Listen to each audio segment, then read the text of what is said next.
My beloved child, listen closely to me in this moment, because I do not want you to keep living as though your only purpose is to survive another storm.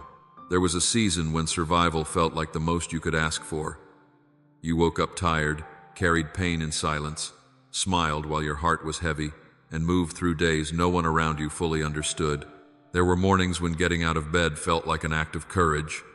There were nights when your prayers had no polished words, no confident declarations, and no strength left to explain what you were feeling. All you could say was, "Father, help me make it through. Help me not fall apart. Help me last until morning." I heard those prayers. I heard the ones spoken out loud, and I heard the ones that never became words. I heard the ache beneath your silence. I saw the tears you wiped away before anyone entered the room. I saw the way you carried responsibilities while your own soul was begging for rest. I saw you keep going when part of you wanted to disappear beneath the weight of it all. Not one hidden battle was missed by my eyes. Not one weary breath was meaningless to me. You may have thought you were barely holding on, but I was holding you. You may have thought you survived because you forced yourself to keep standing, but the truth is deeper than that. You came through because my hand was underneath you when your own strength ran out. You were never alone in the place that almost broke you. You were never abandoned in the season that made you wonder whether joy would ever feel safe again. I was near when people misunderstood your quietness. I was near when you could not explain why your heart felt so guarded. I was near when memories rose without warning and made the present feel heavy. I was near when you tried to pray but could only breathe. My beloved child, I know the difference between a person who is truly living and a person who is only trying not to collapse. I have compassion for every part of you that learned to survive before it learned to trust again. Life hurt you in ways that made you brace for the next loss. Disappointment trained you to expect another door to close. Betrayal trained you to question kindness. Delay trained you to wonder whether hope was dangerous. Pain trained you to look over your shoulder even in peaceful moments, as if trouble had the right to follow you forever. I understand why your heart became careful. I understand why you sometimes receive good news with hesitation. I understand why calm can feel unfamiliar when chaos has visited too often. I am not angry with you for learning to protect yourself. I am not disappointed in you because healing has taken time, but I am calling you now into a deeper truth. You are not meant to live forever in the posture of bracing. You are not meant to call fear wisdom simply because it has been with you for a long time.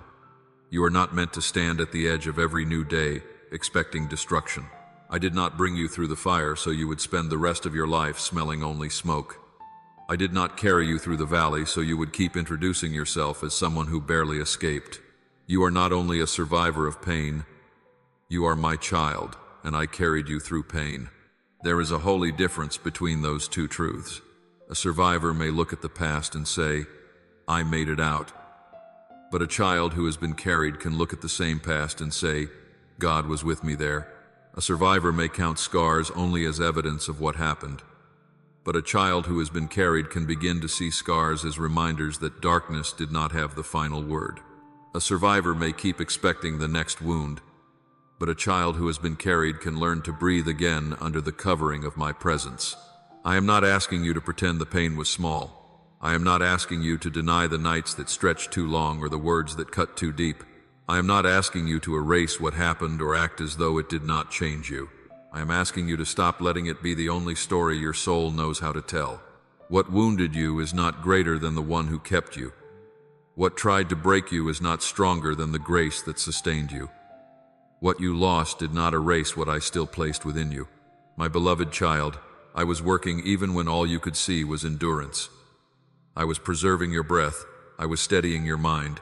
I was teaching your heart to lean on me when the ground beneath you felt uncertain. I was separating you from false confidence, false dependence, false definitions, and false measures of your worth. You thought survival was the whole story because you were inside the storm. But from my view, I was preparing strength in places you could not see. The pressure that once made you feel weak was teaching you where true strength comes from. The loneliness that once made you question your value became a place where I whispered your name. The delay that once felt cruel was training your spirit to wait without surrendering to despair. The tears that seemed useless were watering roots that had not yet reached the surface. You did not come through unchanged, and that is not a failure. You came through with a deeper capacity to understand mercy, to recognize my nearness, to feel compassion for other wounded hearts, and to know that human strength has limits, but my faithfulness does not. I know there are still places inside you that feel tender. I know there are moments when old fear tries to return and convince you that peace cannot last.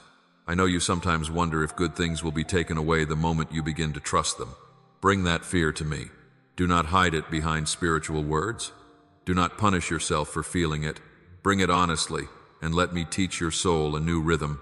You do not have to sleep with your heart prepared for loss. You do not have to shrink every time joy comes near. You do not have to treat every quiet season as the silence before another blow.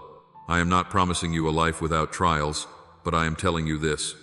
You will not face the future as the same person who entered the last battle. I have changed something within you. You have learned that my presence can reach places people cannot reach. You have learned that a prayer whispered through tears is still heard in heaven. You have learned that you can be weak and still be held. You have learned that when every visible support feels uncertain, my hand remains steady.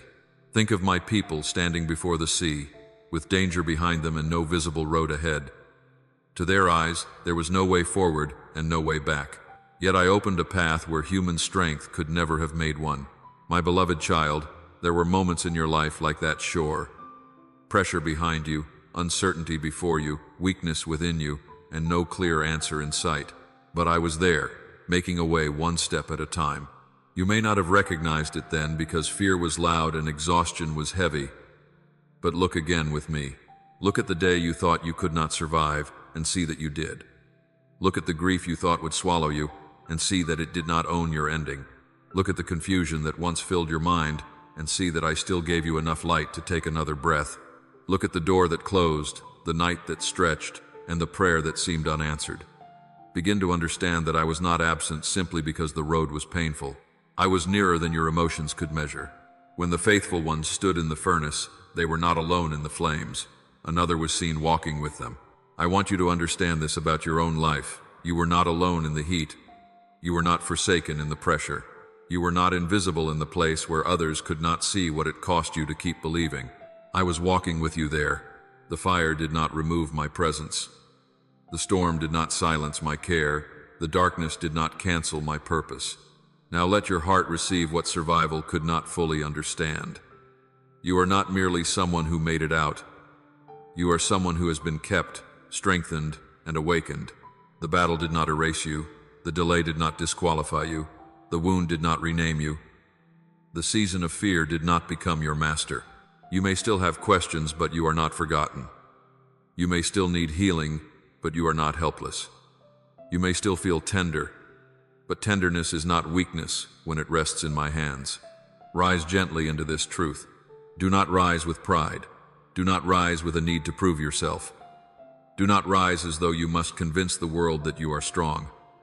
Rise quietly, knowing I have been with you. Rise with the assurance that your survival was not an accident. Rise knowing the same hand that carried you through the last season is still holding you in this one. You do not have to drag every old fear into the future. You do not have to let yesterday become the language of tomorrow. You do not have to live as though the past is still chasing you. I am teaching you to breathe without expecting destruction. I am teaching you to stand without needing fear to tell you how to prepare. I am teaching you to walk as one who has been kept by heaven. This is not the end of your story. This is the first breath of a stronger walk. The days ahead will not be built on the belief that pain is stronger than my grace. They will be built on the truth that I was faithful before, I am faithful now, and I will remain faithful in what you have not yet seen. My beloved child, you are no longer just surviving. You are beginning to understand that you were carried. You are beginning to see that what tried to destroy you became the place where my nearness was revealed. You are beginning to stand not as a soul abandoned after the storm, but as a child held by my hand through it. Let that truth settle deeply. Let it comfort the tired places. Let it quiet the fear that still expects loss. Let it become the ground beneath your next breath. I have been with you all along, and I am still with you now. Now that you understand you are no longer just surviving, I want you to see why I kept the light alive within you.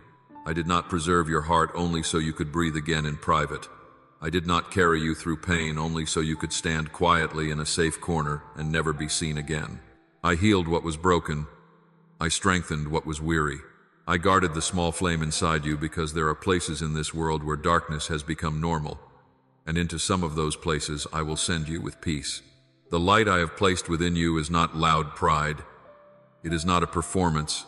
It is not an attempt to prove that you are stronger than the people who hurt you. It is not a reason to look down on anyone who is still struggling. The light I have kept alive in you is my presence shining through a heart that has learned, through tears and long nights, to keep turning back to me. It is the quiet evidence that grace has been working in places no one else could reach. It is the gentle strength that remains after the storm has tried to strip everything away. It is the peace that begins to rise in you, not because life has become perfect, but because you have learned that I am near, even when the room is uncertain. You may think your healing is only for you. You may think the strength I restored was only meant to help you stand again. But I want you to see more clearly. When I heal a heart, I often turn that heart into shelter for others. When I steady a soul, I often use that soul to bring steadiness into rooms where confusion has lived too long. When I comfort someone deeply, I often let that comfort become a quiet stream for another weary person. My beloved child, this does not mean you must force yourself into places before you are ready. It does not mean you must carry every person, answer every need, or become responsible for every broken atmosphere. It means that as you stay close to me, my light will begin to move through your life in ways that are natural, faithful, and powerful without needing to be loud. Think of a candle carried into a house after the power has gone out. The candle does not argue with the darkness. It does not shame the room for being dark. It does not shout to prove that it is useful. It simply burns. And because it burns, people begin to see where to step. This is how my light can move through you. Not by force, not by noise, not by pressure, but by a steady presence that helps others remember there is still hope. There will be homes you enter where tension sits at the table before anyone speaks. There will be conversations where one careless word could feed bitterness. There will be workplaces where people speak sharply because their own souls are tired. There will be relationships where fear has trained people to defend themselves before they understand one another. There will be moments when someone near you is carrying more pain than their behavior reveals. You will not always know at first why I've placed you there. But if you remain close to me, the atmosphere can begin to change through the peace you carry. Sometimes the light will appear in the way you refuse to answer anger with anger. Sometimes it will appear in the way you speak truth without cruelty. Sometimes it will appear in the way you listen to someone others dismiss. Sometimes it will appear when you pause before reacting, when you pray silently before speaking, when you choose honesty though dishonesty would be easier, and when you choose patience, though irritation feels justified. Do not underestimate small acts of obedience. A gentle word can become a window through which my goodness is seen. A quiet refusal to join bitterness can protect a room from becoming heavier. A compassionate response can interrupt a pattern that has repeated for years. My beloved child, light does not have to be dramatic to be real. Some of the most powerful light is carried through ordinary faithfulness. You may wonder how I could use you while there are still tender places inside you. You may wonder how someone who is still healing can bring comfort to others. Listen to me. Light does not require that you have never been broken. Often, the very places where I have mended you become the places through which my compassion shines most clearly. A healed crack can become a line where mercy is visible. A heart that has known sorrow can recognize sorrow in another person with unusual tenderness. A soul that has walked through fear can speak peace without sounding distant or untouched. I am not asking you to pretend you are complete in your own strength. I am asking you to stay near enough to me that my presence becomes visible through your growth, your repentance, your tenderness, your peace, and your willingness to keep walking. Do not wait until you feel flawless before you let my light be seen. If you wait for perfect confidence, you may hide for years. If you wait until every wound is fully understood, you may miss the moments where my grace could have comforted someone through your honesty. I can shine through a person who is still learning. I can speak through a heart that still needs comfort. I can strengthen others through your quiet endurance, even when you do not realize anyone is watching. There are people who will find courage because you kept walking. They may never tell you, they may never explain how your faith helped them believe again. They may simply see you respond differently than expected, and something in them will remember that bitterness is not the only way to survive pain. I see the weary soul that watches your quiet faith and thinks, maybe God can carry me too. I see the person who hears your gentle words and feels a burden loosen. I see the room that becomes softer because you refuse to bring more chaos into it. I see the heart that notices your peace and begins to wonder where such peace comes from. My beloved child, the light I place in you is not only for bright places. A lamp is most needed where the room is dark. Do not be surprised when I send you into situations where peace is rare, where truth is resisted, where love has grown cold, and where people are guarded, wounded, or afraid. I do not send you there to be consumed. I send you there with me, so what I have formed in you can bear witness to who I am. But remember this carefully. You are not the source of the light. I am. You do not manufacture it by striving. You do not keep it alive by performing. You do not make it stronger by trying to impress others. You carry light by remaining connected to me. A branch does not create fruit by forcing itself to be fruitful. It bears fruit by staying connected to the vine. In the same way, stay connected to me. Stay near my heart. Let my presence shape your thoughts before you speak. Let my peace settle your spirit before you respond. Let my love guard your motives before you enter difficult places. If you remain close to me, the light will remain clean. If you remain surrendered, the light will remain gentle and strong. If you remember that you were carried by mercy, you will carry mercy toward others. Some people are so used to darkness that light first feels uncomfortable. Some may question your calm, some may test your patience. Some may misunderstand your kindness as weakness. Some may resist peace because conflict has become familiar to them. Do not measure the power of light by the immediate reaction of those who see it. Light works faithfully, even when people need time to recognize it. Darkness may speak loudly, resist strongly, and surround the room, but darkness cannot swallow what truly comes from me. If I have placed my light within you, then you do not belong to the darkness you walk through. You may be present in difficult places, but those places do not own you. You may hear harsh words, but they do not have to shape your spirit. You may stand near wounded people, but their wounds do not have to become your identity. Carry my peace, but do not absorb every storm.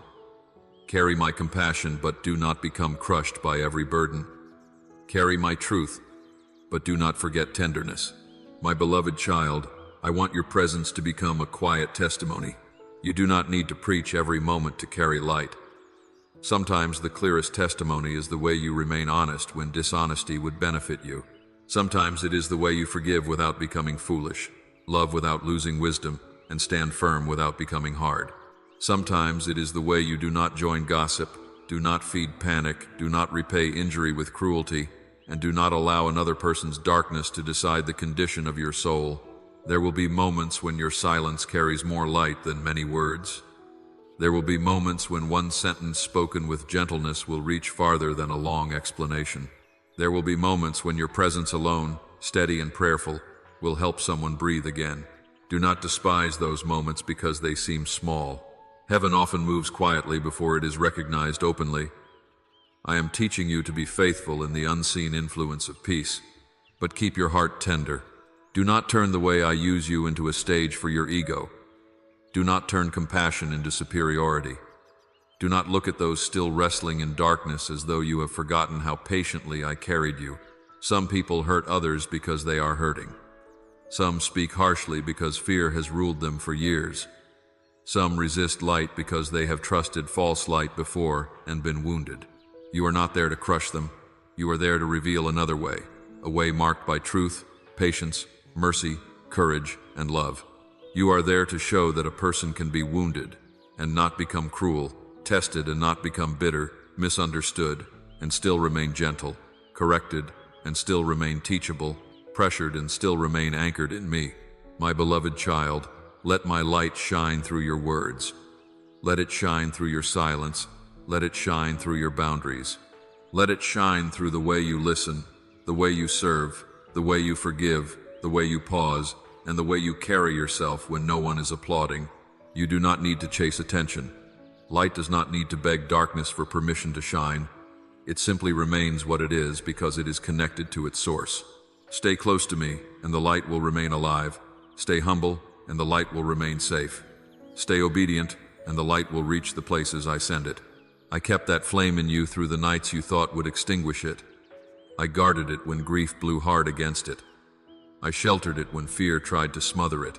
Now let it burn with quiet faith, not for your glory but for mine, not to prove you survived but to reveal that I was faithful, not to make you greater than others, but to help others see that my grace can still enter dark places and bring hope. My beloved child, the light I kept alive in you is real. Carry it gently, carry it faithfully, carry it with love. Wherever I send you, remember this: you are not walking into darkness alone. I go with you, and because I am with you, the light within you will not be overcome. Now that you understand the light I kept alive within you, I want you to understand how that light must be carried. True authority must remain humble. What I place in your life is holy. But even a holy gift can be carried in a harmful way if the heart becomes proud, wounded, impatient, or hungry to prove itself. I do not strengthen you so you can stand above people. I strengthen you so you can serve them with truth, mercy, courage, and love. I do not restore your voice so you can use it to crush those who once made you feel voiceless. I restore your voice so it can speak from my heart, not from the bitterness of old pain. I know there were seasons when you felt powerless. You were dismissed, misunderstood, overlooked, spoken over, pushed aside, and left wondering whether your thoughts, your feelings, your calling, or even your presence mattered at all. I saw the times when your words were ignored. I saw the moments when others made decisions about you without listening to you. I saw the times when you walked away from conversations feeling small, unheard, or invisible. So when I begin to restore your confidence, when I begin to teach you to stand again, when I begin to place strength in your spirit, the old wound may try to turn that strength into self-protection. It may say, "Now I will make sure no one ever ignores me again. Now I will answer every insult. Now I will prove I was right. Now I will make people feel what I felt." My beloved child, bring that place to me before it hardens. Authority born from unhealed wounds often demands recognition. It wants to win every argument, correct every person, control every room, and make others acknowledge the pain they caused. It believes strength means never being questioned again. But authority born from my spirit does not need to prove itself. It rests in me. It speaks when I lead, and it stays silent when silence protects peace. It moves with courage, but it does not move with cruelty. It stands firmly, but it does not become harsh. It serves without needing applause. It corrects without enjoying embarrassment. It protects without becoming controlling. It leads without needing to dominate. Look at Jesus, my beloved Son, washing the feet of his disciples. All authority had been placed in his hands, yet he knelt with a towel. He did not lose authority by taking the lower place. He revealed what true authority looks like. He was not insecure, so he did not need to be served in order to know who he was. He was not threatened by humility, because he knew where he came from and where he was going. This is the mystery of my kingdom. The one who knows they belong to me does not need to control others in order to feel safe. The one who is secure in my love can serve without feeling lowered. The one who is anchored in my approval can speak truth without needing to be admired. My beloved child, this is the kind of authority I am forming in you. Not the authority of a loud ego. Not the authority of a wounded heart demanding repayment. Not the authority of someone who needs to be feared in order to feel respected. I am forming the authority of a soul that knows it is held by me. When you walk in my authority, darkness may recognize the light within you. Confusion may begin to lose its grip. Fear may begin to weaken. Heavy atmospheres may begin to shift. But remember this carefully. People are not the deepest enemy. The deeper enemy is the darkness that blinds, binds, and wounds them. Some people who hurt you are also hurting. Some who speak harshly have never learned peace. Some who resist your kindness are still chained to shame, fear, pride, or pain. This does not mean you must allow abuse. It does not mean you must remain silent when truth is needed. It does not mean you must let people continue damaging what I am healing in you. Firmness can be holy. Boundaries can be loving. Truth can be spoken without cruelty. But you must not let bitterness become the spirit behind your strength. You must not let old pain wear the clothing of righteousness. You must not call revenge discernment or call harshness honesty. My beloved child, blessed are the peacemakers, for they shall be called children of God. But understand this, a peacemaker is not someone who avoids truth just to keep everyone comfortable. A peacemaker is not someone who hides from hard conversations. A peacemaker is not someone who allows disorder to continue because conflict feels uncomfortable. A true peacemaker carries my order into disorder, my truth into confusion, my mercy into hard places, and my light into dark rooms without becoming dark inside. That is why humility is necessary. Authority without humility becomes dangerous. It begins to enjoy correction more than restoration. It begins to love being right more than being loving. It begins to use spiritual language to cover pride. It begins to see people as problems instead of souls. It begins to forget that every gift came from me. My beloved child, I am warning you because I love you. I want the authority I give you to remain clean. Think of a doctor holding a sharp instrument. In trained, steady, compassionate hands, it can remove what is harming the body. But in careless hands, the same instrument can wound. Truth is like that. Courage is like that. Influence is like that. Even spiritual confidence is like that. What matters is the condition of the heart that carries it. So keep returning to me. Let me search your motives. Let me show you when your words are coming from love and when they are coming from old pain. Let me show you when courage is truly obedience and when it is only anger dressed as bravery. Let me show you when silence is wisdom and when silence is fear. Let me show you when speaking is necessary and when speaking would only feed pride. I will teach you if you remain humble. Humility is not weakness. Humility is strength that remembers its source. Humility does not say, I am nothing and can do nothing. Humility says, everything good in me came from God, so I will carry it with reverence. Humility lets you stand firmly without becoming cruel. It lets you shine without craving attention. It lets you lead without needing to dominate. It lets you serve without secretly resenting those you serve. It lets you be corrected without collapsing into shame. It lets you be praised without becoming addicted to being seen. My beloved child, great calling does not remove dependence. The more I entrust to you, the more deeply you must stay near my heart. Remember Moses, who carried a heavy assignment and stood before Pharaoh, led a nation, endured complaint, and still needed my presence at every step. Remember that he did not become strong by becoming independent from me. He became strong by staying dependent on me. This is the way I want you to walk. There will be moments when people test you. They may misunderstand your growth, question your motives, or speak from jealousy. Your flesh may want to answer quickly and prove that you are no longer weak. Pause. Bring your response to me. The ability to answer is not the same as the wisdom to answer. Sometimes authority is shown by restraint. Sometimes the strongest response is not the loudest one. Sometimes the most powerful thing you can do is refuse to let another person's immaturity pull you out of my peace. There will also be moments when weary, confused, and broken people come near you. Do not use their weakness to feel important. Do not make yourself the center of their healing. Point them back to me. Encourage them, pray for them, speak truth with gentleness, walk with compassion, but remember that you are a vessel, not the source. I alone am the healer. I can use your words, but the power belongs to me. I can use your presence, but the glory belongs to me. I can use your story, but the redemption belongs to me. The world may honor the loudest voice, the boldest personality, the strongest opinion, and the person who appears most in control, but I honor the surrendered heart. I can trust a humble heart with influence, because a humble heart does not steal my glory. It knows how to bow after being lifted. It knows how to give thanks after being used. It knows how to repent when corrected. It knows how to say, Father, keep me clean, even when others praise what they see. My beloved child, this matters more than you realize. Praise can test the soul as much as criticism. When people criticize you, you may run to me for comfort. But when people praise you, you may be tempted to stand farther from me and believe you can carry the gift alone. Do not let that happen. Stay low before me. Keep your knees close to the ground. Keep gratitude alive. Keep repentance near. Keep worship deeper than visibility. Keep love greater than influence. If I give you words, speak them with reverence. If I give you strength, use it to protect, not to intimidate.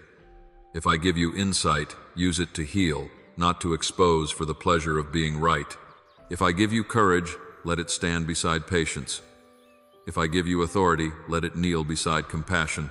My beloved child, I am not forming you into someone who must be feared. I am forming you into someone who can be trusted. I am not calling you to become hard in order to be strong. I am calling you to become rooted in me so deeply that tenderness and strength can live together in you. Let my power move through mercy. Let my truth pass through love. Let my correction carry hope. Let my courage remain free from pride. Then the authority I place in you will protect more than it wounds, heal more than it exposes, and build more than it tears down. Walk forward, not as one trying to prove superiority, but as one entrusted to serve. Carry light with clean hands. Carry truth with a soft heart. Carry strength with reverence. When you do not know what to say, return to me. When you feel anger rising, return to me. When praise tempts you, return to me. When old pain wants to use your new strength as a weapon, return to me. I will keep your heart clean if you keep bringing it into my presence. True authority must remain humble, my beloved child. Let this become the foundation of how you stand, speak, serve, correct, lead, and love. You do not need to be loud to be strong. You do not need to be harsh to be clear. You do not need to control others to be safe. You belong to me, and because you belong to me, you can carry strength without pride, truth without cruelty, and authority without losing love. Now I want you to receive what I am placing upon you with reverence.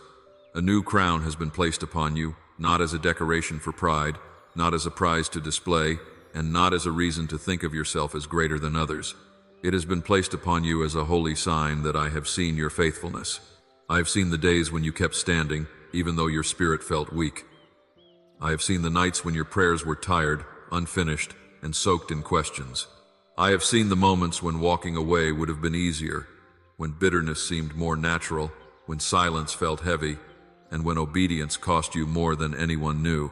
Still, something inside you whispered, "Stay with God." My beloved child, I heard that whisper. I saw that decision. I remember what others forgot. This crown was not formed in comfort.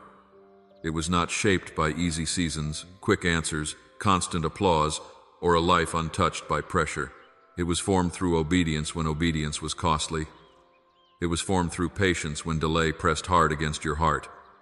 It was formed through forgiveness when resentment offered itself as a shield. It was formed through every moment you chose tenderness when pain tried to make you cold. Do not imagine this crown the way the world imagines honor. The world often crowns what is loud, visible, successful, impressive, and admired. It celebrates the person who appears strong, the achievement that can be measured, the position others can recognize, and the image that attracts attention. But I measure differently. I see hidden surrender. I see quiet endurance. I see the prayer whispered when no one else heard. I see the decision to remain gentle when no one would have blamed you for becoming hard. I see the strength it took to keep trusting when the evidence around you still looked unfinished. My beloved child, heaven has not been silent about your hidden faithfulness. What I place upon you is a witness that the season behind you did not destroy what I planted within you. You may have thought nothing was happening. You may have looked at your life and seen waiting, resistance, ordinary responsibilities, and small steps that seemed too plain to matter. But I was gathering every yes. I was collecting every prayer. I was watching every decision to keep your heart near me when pain wanted to pull it away. Think of this crown not as gold made for admiration, but as something formed from moments of surrender. One part was shaped from the morning you chose to pray again. One part was shaped from the night you refused to give up. One part was shaped from the conversation where you held your peace. One part was shaped from the grief you brought to me instead of letting it become hatred. One part was shaped from the day you obeyed quietly without needing anyone to understand. This is how heaven measures beauty. This crown carries weight because your journey carried weight.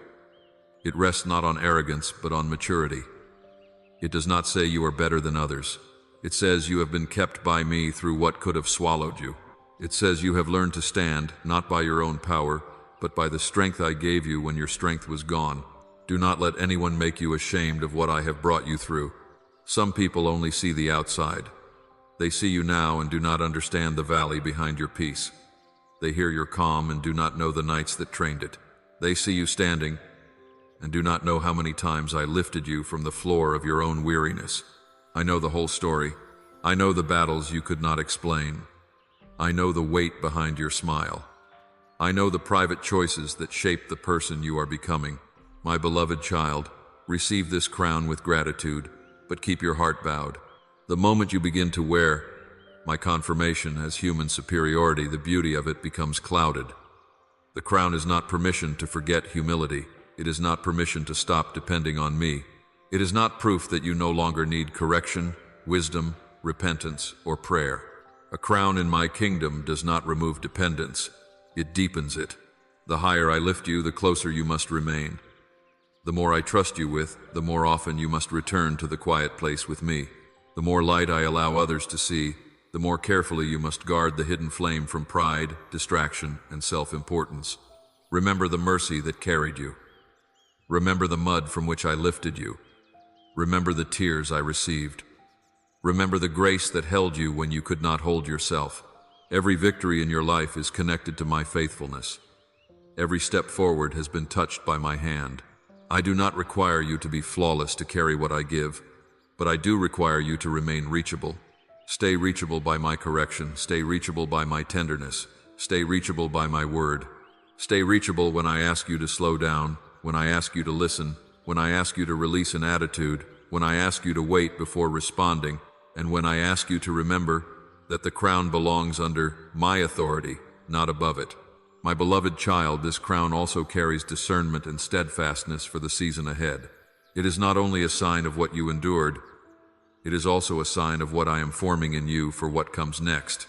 Discernment means you will not see everything the way you once saw it. There was a time when confusion could enter quickly and take over your peace. One word from someone could make you question your calling. One delay could make you wonder whether I had changed my mind. One open door could appear good simply because you were tired of waiting. One familiar voice could pull you back into fear because it sounded like what you had known for so long. But I am training your eyes to see deeper now. You will begin to recognize what carries life and what only carries noise. You will sense when a conversation is pulling you away from peace. You will notice when an opportunity looks bright on the outside but quietly drains your spirit. You will feel when a voice sounds caring, but beneath it there is pressure trying to replace my leading. This is not suspicion, this is maturity. I am not teaching you to live afraid of everyone and everything. I am teaching you to walk with holy awareness. Discernment is not hardness. Discernment is love with opened eyes. It allows you to remain kind without being easily led by every sound around you. It allows you to remain generous without becoming careless. It allows you to remain hopeful without becoming naive. It allows you to recognize that some things may not be evil, but they may still not be assigned to you. Some doors may be open, but they may not be mine. Some voices may be confident, but they may not carry wisdom. Some invitations may feel exciting, but they may not carry peace. My beloved child, wisdom is not only knowing what is wrong. Wisdom is knowing what is right for the season, right for your soul, right for your calling, and right under my peace. I will teach you to recognize the difference. I will teach you not to confuse speed with favor or delay with rejection. I will teach you not to confuse emotional pressure with my voice. I will teach you to notice the gentle pause in your spirit before certain decisions. Do not despise that pause. It may be my protection. The world praises quick reaction, but my spirit often leads through quiet clarity. If something demands panic from you, bring it to me before you move. If something steals peace in order to force agreement, wait until my voice becomes clear. You do not need to force clarity. Walk with me, and clarity will come as you obey the light you already have. The crown also carries steadfastness. You will not be moved as easily as before. The same kind of criticism may appear, but it will not enter as deeply. The same old fear may knock, but it will no longer have the same authority to command your steps. The same uncertainty may surround you, but you will learn to stand differently within it. My beloved child, I am making you steady. Steadfastness is not emotional numbness. It is not pretending you do not feel pain. It is not becoming so guarded that nothing touches you. True steadfastness is a heart that still feels, still loves, still hopes, but remains anchored in me. It is the quiet strength to say, I may feel shaken, but I will not abandon the truth. Think of a lighthouse on a rocky shore.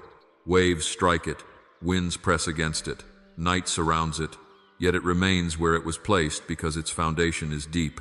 I am deepening that kind of foundation in you. I am making you less dependent on peaceful surroundings and more rooted in my unchanging presence. There were seasons when your peace depended on people behaving well, doors staying open, answers coming quickly, and circumstances feeling safe. But now I am teaching you a peace that can remain when the room is uncertain, when not everyone understands, when one plan changes, and when the next step has not yet been fully revealed. This peace does not come from controlling everything around you. It comes from knowing I am still God in the middle of movement. Before I increase what is in your hands, I deepen what is in your spirit. A gift without discernment can become a burden. A door without steadiness can become confusion. A calling without patience can become striving. A season of favor without humility can become danger. So do not be frustrated when I slow you down before certain decisions. Do not assume my pause is my absence. Sometimes I am protecting you from what looks good but is not rooted in me. Sometimes I am giving your spirit time to catch up with what I am forming. Sometimes I am allowing you to recognize motives, patterns, and pressures before you say yes too quickly. My beloved child, there is a difference between being stubborn and being steadfast. Stubbornness refuses correction because pride is protecting itself. Steadfastness receives correction, but refuses to abandon truth. Stubbornness hardens the heart. Steadfastness anchors the heart. Stubbornness says, I will have my way. Steadfastness says, Father, keep me in your way even when my feelings are tired. This is why the crown must remain low before me. It carries discernment, but discernment must stay humble. It carries steadfastness, but steadfastness must stay teachable. If you think you can never be wrong, you have already stepped away from wisdom. If you think every strong feeling is my voice, you will be easily led by emotion. Stay close to me. Let me test what you sense. Let me confirm my leading through peace, through scripture, through wise counsel, through timing, and through the quiet witness of my spirit. You are learning to walk slowly enough to hear me and boldly enough to obey me.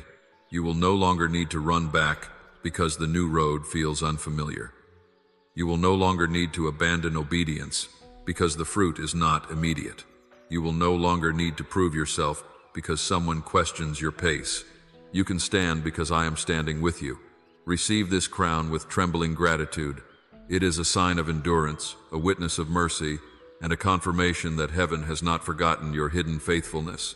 It carries clearer sight for what is ahead. It carries steadier strength for what must be endured. It carries the ability to recognize what belongs to the new season and what must remain behind. Wear it low before me, and it will shine safely before others. My beloved child, now that I have shown you the crown of faithfulness, discernment, and steadfastness, I want you to understand what those gifts are for. You are being made a gatekeeper. I am not only opening your eyes so you can recognize what is good and what is harmful. I am teaching you to stand at the entrances of your life with holy wisdom. In past seasons, many things entered your heart without being questioned. A careless word came in and stayed longer than it should have. A fearful thought walked through the door and sat down as though it belonged there.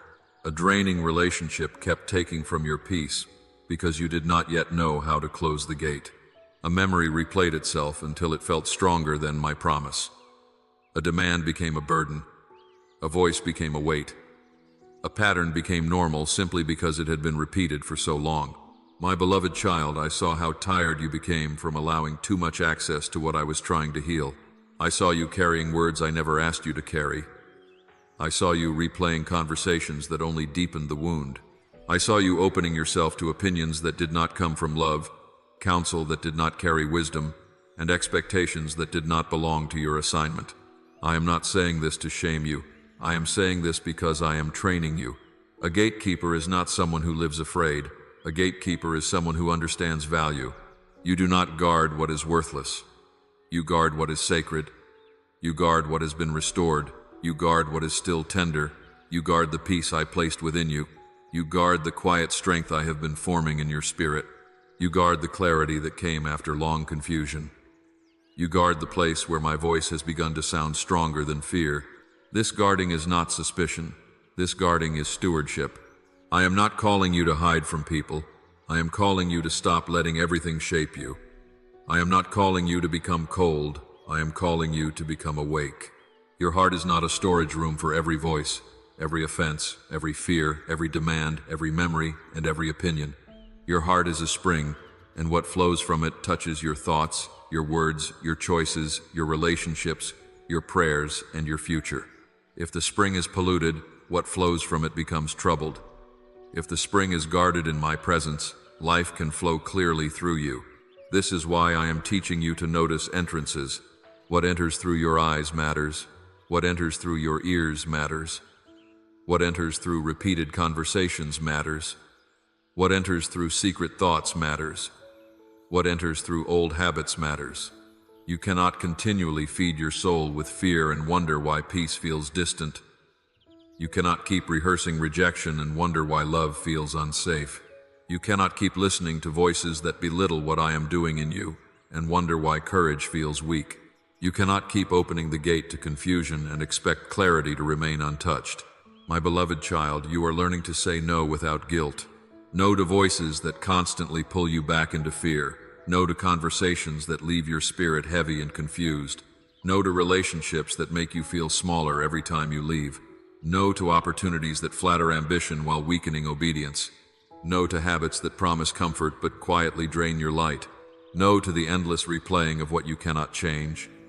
No to the pressure to answer every accusation, explain every decision, and carry every emotional reaction that belongs to someone else. No is not always rejection. Sometimes no is protection. Sometimes no is the gate closing before your peace is robbed. Sometimes no is the quiet act of obedience that keeps your soul from being led back into bondage. But I also want you to know what to let in. Let in my word, let in wise counsel, let in correction that heals rather than shames. Let in relationships that call you higher without controlling you. Let in rest that restores you without making you feel guilty. Let in truth that steadies you. Let in peace that bears the fruit of my spirit. Let in people who can honor your boundaries without punishing you for having them. A gatekeeper does not close the gate forever. A gatekeeper learns what belongs. Think of a city in ancient times with walls and gates. The walls were not built because the city hated the outside world. They were built because what lived inside had value. The gate allowed provision, friendship, help, messages, and blessing to come through, but it also stopped enemies from entering freely. My beloved child, I am rebuilding that kind of wisdom in you. There were seasons when your gate was open because you were lonely. You allowed access because you feared losing people. You answered every demand because you did not want anyone to be disappointed. You carried burdens that were never assigned to you because you thought love required constant availability. But love without wisdom becomes exhaustion. Compassion without boundaries can become bondage. Availability without discernment can become a doorway for resentment. I am teaching you a cleaner way. You can love and still guard your peace. You can care and still obey me. You can listen and still refuse confusion. You can forgive and still keep a boundary. You can pray for someone and still not allow that person to sit in the center of your life. You can be kind without giving everyone full access to your inner world. You can be gentle without becoming easily controlled. This is not hardness. This is holiness brought into the practical places of your life. This is wisdom, learning how to protect what grace has restored. Some people will not understand this change in you. They may call your boundary distance. They may call your wisdom pride. They may call your peace selfish because they benefited when your gate had no guard. Do not let their discomfort become your guilt. You are not responsible for maintaining old patterns just because others became comfortable with them. You are not required to abandon peace to prove love. You are not required to reopen every door I taught you to close. My beloved child, a guarded heart is not the same as a locked heart. I am not asking you to live behind walls of fear. I am asking you to stand at the gate with me. A locked heart says, "No one can enter because I am afraid." A guarded heart says, "Father, teach me what belongs here." A locked heart is ruled by pain. A guarded heart is led by wisdom. A locked heart hides from love. A guarded heart learns to receive love in a way that remains healthy, honest, and surrendered. I will help you know the difference. I will warn you when something is not right. I will confirm peace when something is from me. I will teach you through scripture, through prayer, through wise counsel, through timing, and through the quiet witness of my spirit. Pay attention to the condition of your soul. When you sense heaviness after a conversation, come to me. When your peace disappears after scrolling, pause with me. When a relationship leaves you confused, smaller, anxious, or constantly responsible for another person's emotions, ask me for wisdom. When a desire begins to pull you away from prayer, bring it into the light before it becomes a chain. When an old memory rises and tries to take authority over your present, do not let it sit inside unchallenged. Bring it to me. Let me help you discern what is information, what is accusation, what is wisdom, and what is fear wearing the voice of warning. A gatekeeper pays attention. A gatekeeper does not ignore small disturbances until they become strongholds. A gatekeeper notices the doorway before the wrong thing settles inside. My beloved child, this will also change how you use your words. Your mouth is also a gate. Do not open it for every complaint, every fear, every reaction, every suspicion, and every wound. Let your words be watched by my spirit. There are moments when speaking truth is necessary. There are moments when silence protects peace. There are moments when a gentle answer turns away anger. There are moments when no answer is the wisest answer. There are moments when explaining more will not bring understanding because the other person is not listening to learn. There are moments when your peace will be preserved not by winning the conversation, but by refusing to let the conversation pull you out of my presence. Ask me to guard your tongue. Ask me to teach you when to answer and when to wait. Ask me to purify the place your words come from, so that when you speak, your speech carries truth without cruelty, honesty without pride, and firmness without bitterness. I am standing with you at the gate. You are not guarding your life by human strength alone. You are learning, and I will be patient with you. Do not be discouraged if you have opened the gate wrongly before. Do not sit in shame over seasons when you gave access too quickly, trusted the wrong voice, ignored the warning, or allowed confusion to stay too long. I am not here to condemn you. I am here to train you. Every mistake surrendered to me can become wisdom. Every boundary you once lacked can become strength when healed by me. Every season where you were drained can teach you what peace feels like when it is protected. My beloved child, being a gatekeeper will require courage, because some doors must close even when your emotions tremble. It will require humility, because some doors must open when I send help, correction, and love. It will require discernment, because not every closed door is fear, and not every open door is faith. It will require patience, because you are learning a new way of living. But I will walk with you in this. I will not ask you to protect your peace and then leave you alone to figure out how. I will teach you what belongs in your heart, what belongs at a distance, what belongs in prayer, and what belongs fully in my hands. Stand at the threshold of your life with humility, not fear. Guard the peace I restored. Guard the clarity I gave. Guard the light I kept alive. Guard the obedience I am forming. Guard the rooms of your heart from voices that do not carry my love, my truth, or my wisdom. Let what enters you be tested in my presence. Let what leaves you be shaped by my spirit. You are being made a gatekeeper, my beloved child. Not to live afraid, but to live awake. Not to reject love, but to receive it wisely. Not to become hard, but to remain whole. What I have restored in you is valuable, and what is valuable must be guarded with grace. Now that I have taught you to stand at the gates of your life with wisdom, I want you to understand what those gates are protecting. Guard what I am growing in you. Not everything I plant appears strong in the beginning. Some of my deepest work begins quietly, almost invisibly, like a tender seed beneath the soil of your soul. It may begin as a small piece where anxiety once ruled, a soft desire to pray again, a quiet willingness to forgive, a new hunger for truth, a gentle courage to choose differently, or a whisper of calling that only you and I understand. Do not despise what is small simply because it is not yet visible to others. A seed beneath the soil may not look impressive to the eye, but life is already moving within it. Roots are reaching downward before branches reach upward. Strength is being formed before fruit can be carried.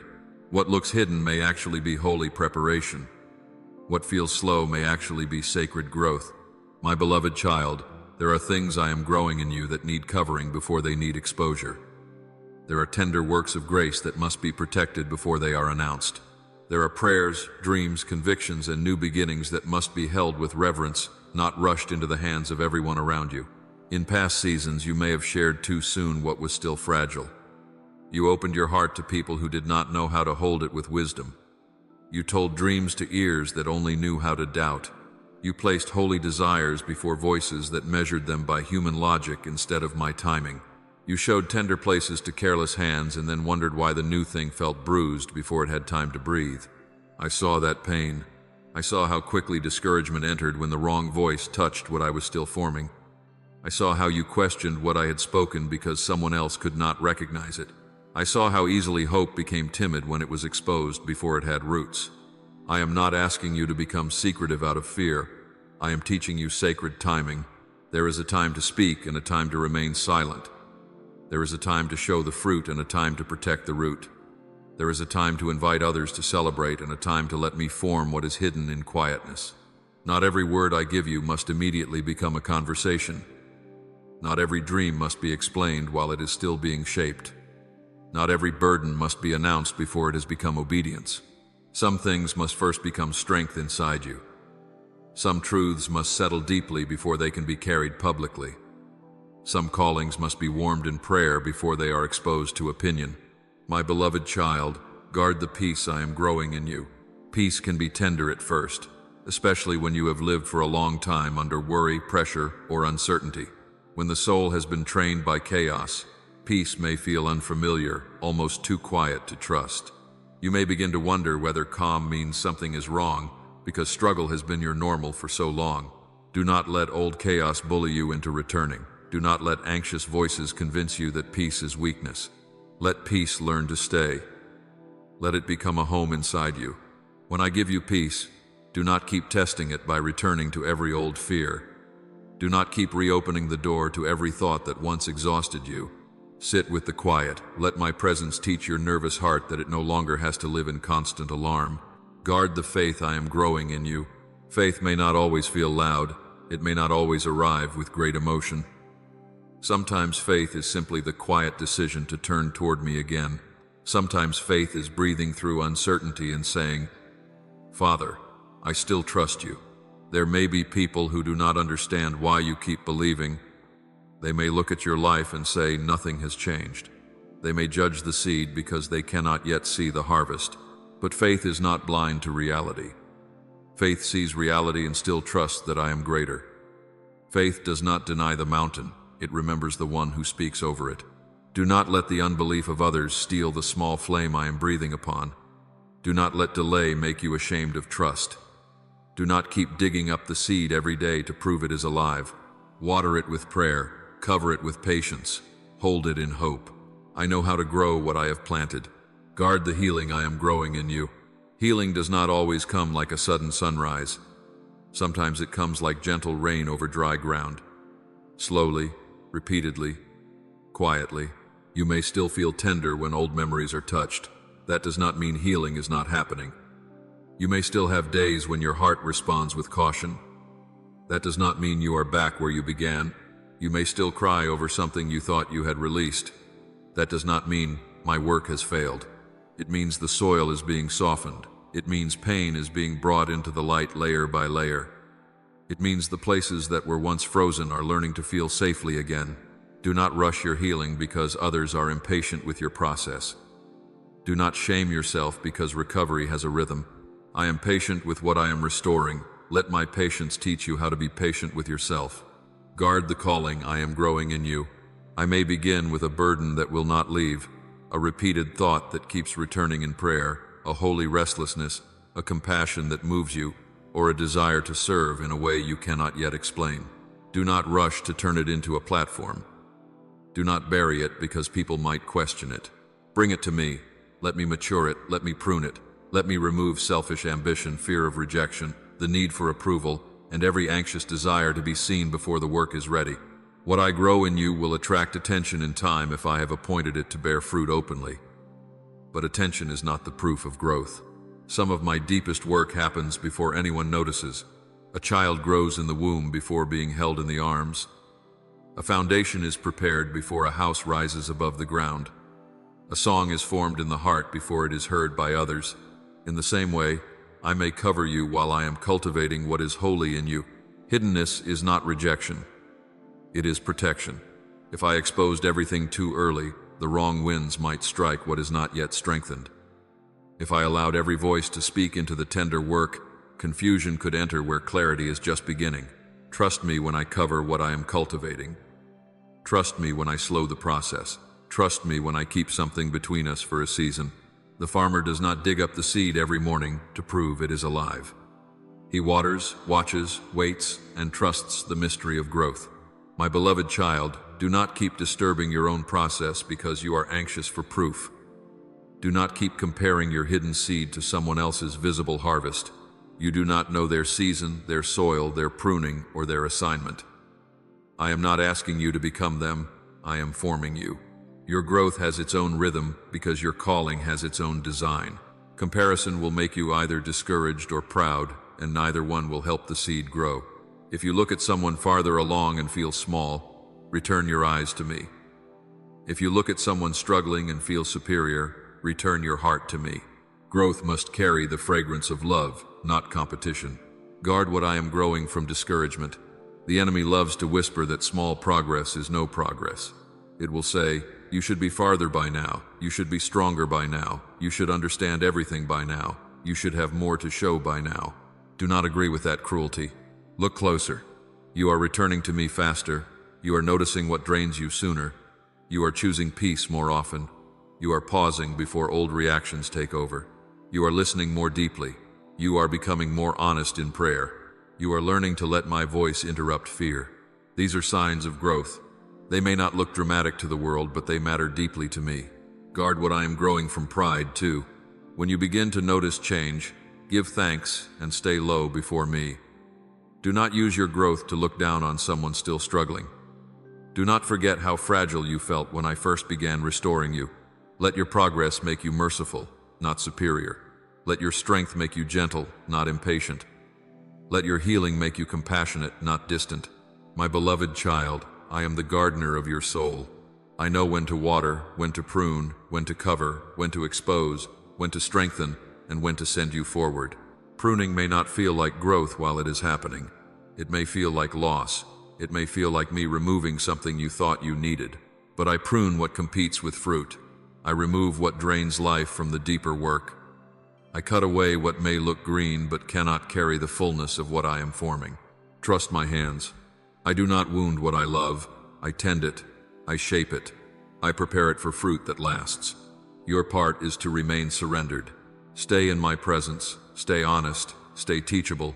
Stay guarded without becoming fearful. Do not be ashamed of the quiet work. Do not rush the tender thing. Do not invite careless hands into holy soil. Do not let unbelief, comparison, impatience, or pride trample what grace has planted. What I am growing in you is worth protecting. It may not look complete yet, but it carries my breath, my purpose, and my timing. Guard the peace, guard the faith, guard the healing, guard the calling, guard the tenderness, guard the new obedience taking root. Guard the small yes that may one day become a life-changing surrender. Guard the quiet courage that is beginning to rise. Guard the love that pain tried to harden. Guard the hope that delay tried to silence. What is hidden will not stay hidden forever if I have appointed it to bear fruit openly. But until that time, let me grow it deeply. Let me strengthen it where no one applauds. Let me feed it with truth, water it with patience, and cover it with my presence. My beloved child, I have not planted anything in you carelessly. What I grow with purpose. What I begin, I know how to mature. What I breathe upon, I know how to protect. So hold the tender work with reverence. Walk slowly enough to let it take root. Trust that the seed is not dead because it is unseen. Trust that the quiet season is not empty because it is not yet celebrated. Trust that I am working beneath the surface with wisdom deeper than your understanding. Guard what I am growing in you, and let your soul rest in this truth. The gardener knows what he is doing. Now that I have taught you to guard what I am growing in you, I want you to understand why it must be protected with reverence. A sacred seal has been placed upon your life. What I am forming in you is not random. What I have spoken over you is not temporary. What I have marked by my spirit cannot be erased by the confusion of people, the pressure of circumstances, the accusations of darkness, or the old names that pain tried to fasten to your soul. This seal is not a decoration for pride. It is not something given so you can feel greater than others. It is not a badge to wear carelessly or a reason to stop walking humbly before me. It is a holy confirmation that you belong to me, that my hand has been upon you, and that your story is not being written by the wounds that tried to interrupt it. Heaven knows what I have placed upon you, even when the world has not yet recognized it. I know there were seasons when you felt marked by nothing except pain. You thought failure had sealed you. You thought rejection had sealed you. You thought delay had sealed you. You thought the words spoken against you had closed the book over your future. You thought what happened to you had become the final explanation of who you were. But I am telling you now, those things touched your journey, but they did not own your identity. They may have shaped some of your reactions. They may have influenced the way you saw yourself for a season. They may have made you cautious, quiet, guarded, or afraid to hope again. But they did not have the authority to define the child I created, loved, called, and claimed. My beloved child, you are sealed by my love. You are not drifting through life as an abandoned soul, hoping someone notices you. You are not uncovered, unwanted, or unseen. My spirit bears witness within you that you are mine. Think of a royal letter sealed with the mark of a king. Before others even read its message, the seal already declares authority. It says the message is protected. It says the sender stands behind what is written. It says careless hands do not have the right to alter what has been entrusted. In the same way, I have sealed what I have written over your life. People may not understand the message yet. They may misread your process, question your growth, bring up your past, or speak to you as though the old version of you is the only one they know. But they do not get to tear away my mark. They do not get to rename what I have already claimed. This seal does not mean your life will never face resistance. A sealed letter can still travel rough roads. A sealed vessel can still pass through storms. A sealed child can still feel pressure, confusion, tears, and questions. But the seal declares ownership, covering, and purpose.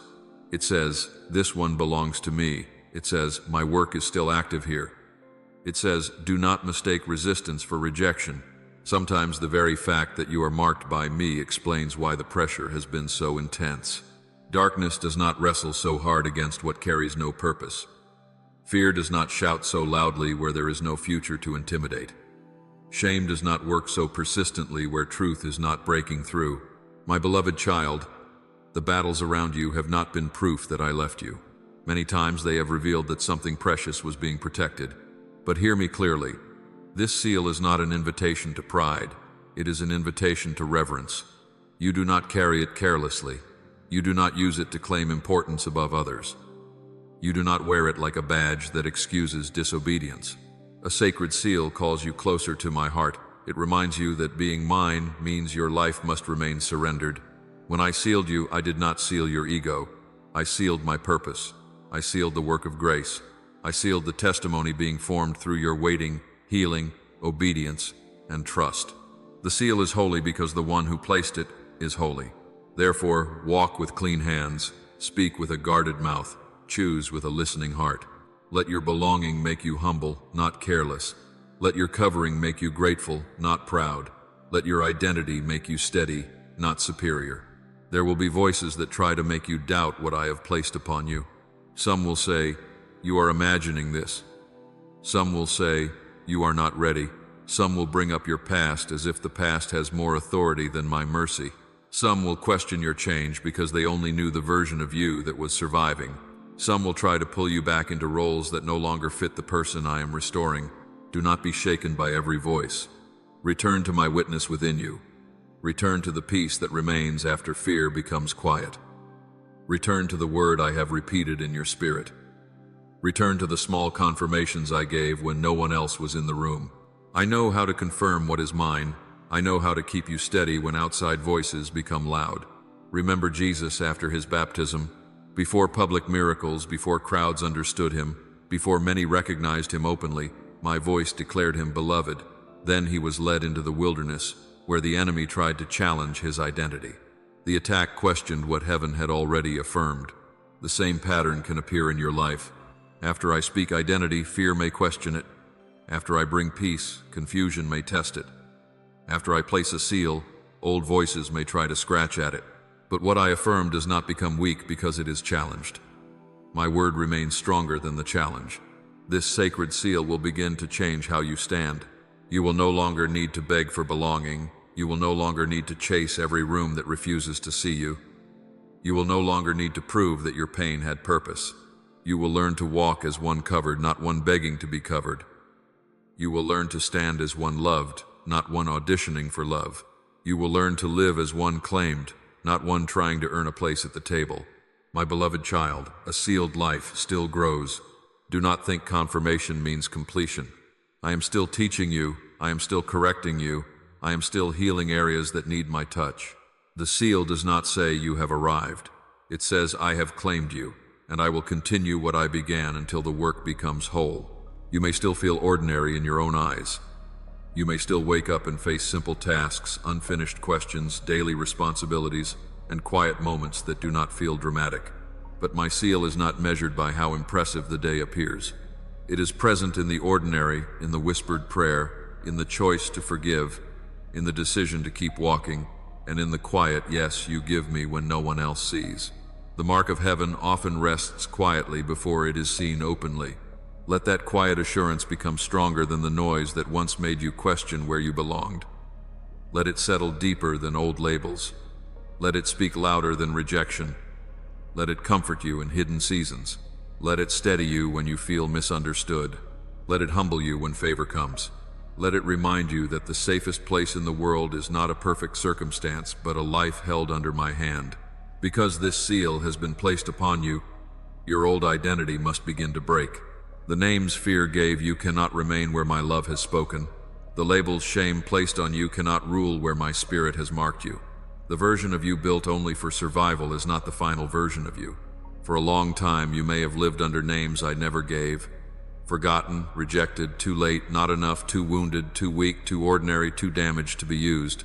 Those names may have sounded familiar because pain repeated them often, but familiarity does not make a lie true. I did not create you to answer to the voice of your wounds. Old identity can feel like an old coat, heavy, torn, and covered with the dust of many seasons. Yet because you wore it for so long, it began to feel like yourself. You knew how to move in it.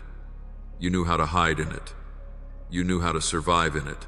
But I am not calling you to keep wearing what no longer belongs to the child I am restoring. I am gently removing the identity shaped by disappointment, the identity that expects rejection before love arrives, the identity that apologizes for existing, the identity that shrinks when opportunity appears, and the identity that calls fear wisdom and hiding humility.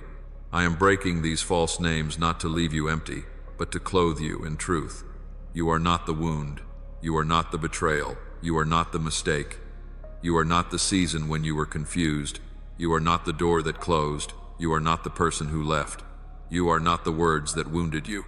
Those things became chapters in your story, but they are not the author of your identity. There are parts of the old self that may resist being broken. It may say, if you stop expecting pain, you will be hurt again.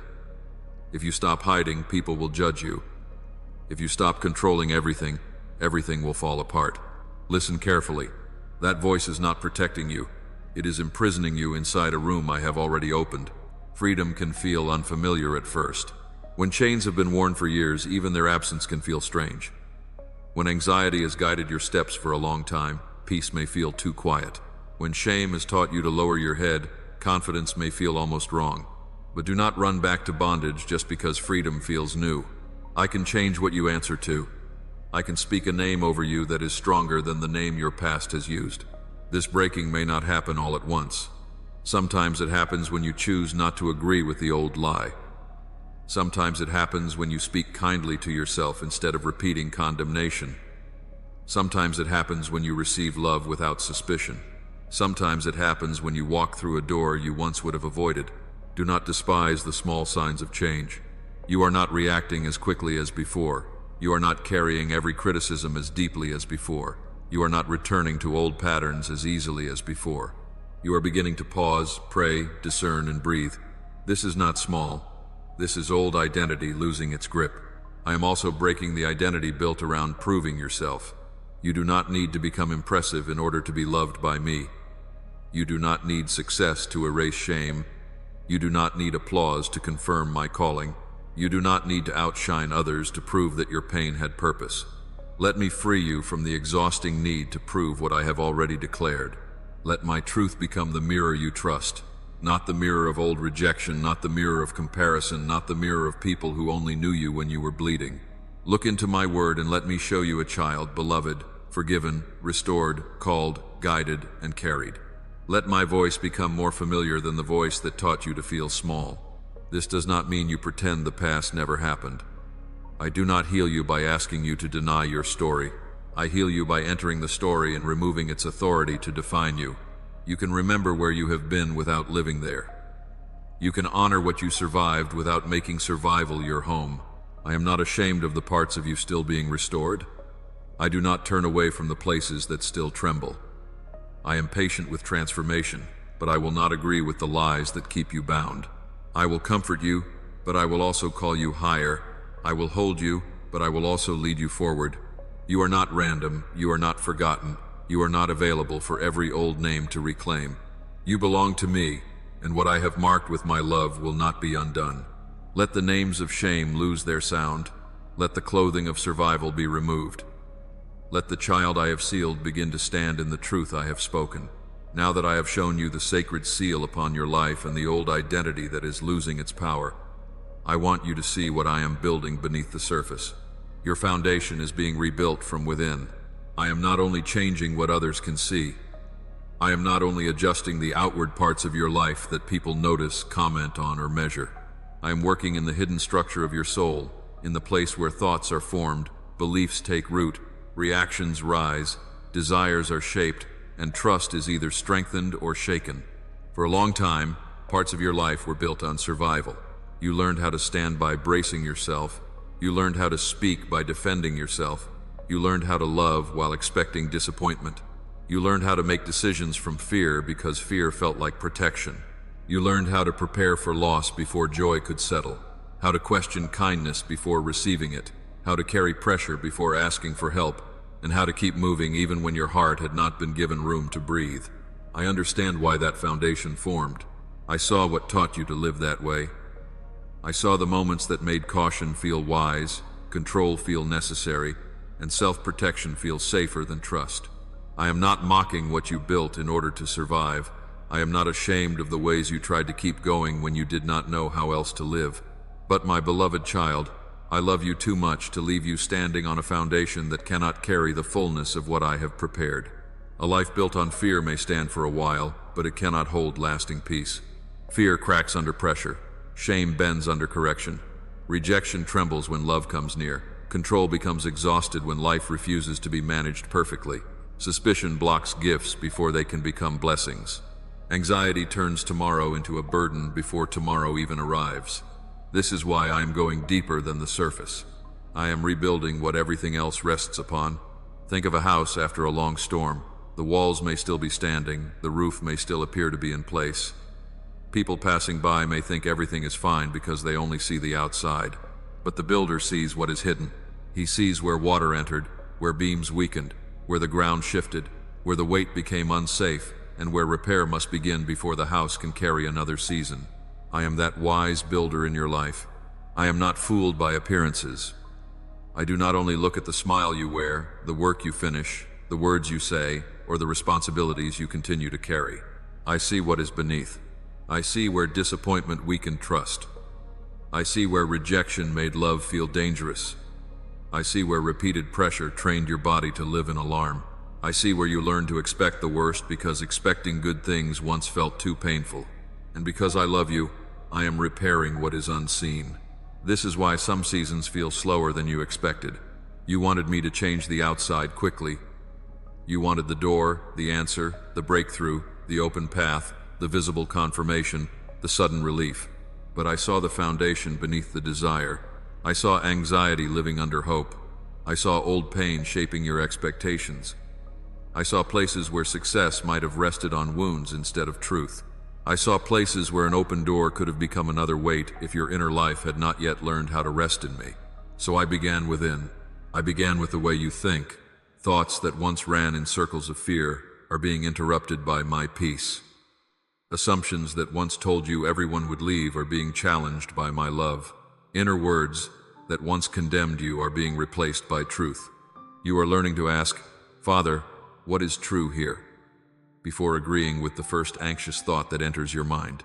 That pause is not small. That pause is new ground. I am rebuilding your foundation in the way you respond. There was a time when one harsh word could pull you into days of heaviness. One delay could make your mind spiral into doubt. One closed door could make you question your worth. One misunderstanding could send your heart back into hiding.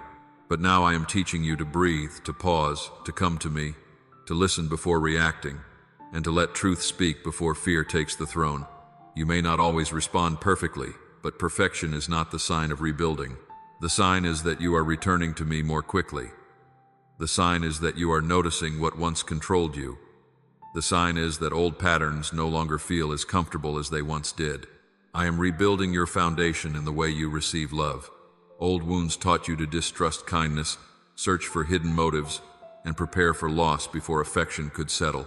You learned to wonder whether gentleness would be taken away, whether acceptance would become rejection, whether safety would suddenly turn into pain. But my beloved child, I am teaching your heart that not every gift is a trap. Not every gentle voice will abandon you. Not every open hand will harm you. Not every peaceful season is waiting to collapse. Let my love train you to receive without fear. Let it teach you that you do not have to earn every breath of kindness.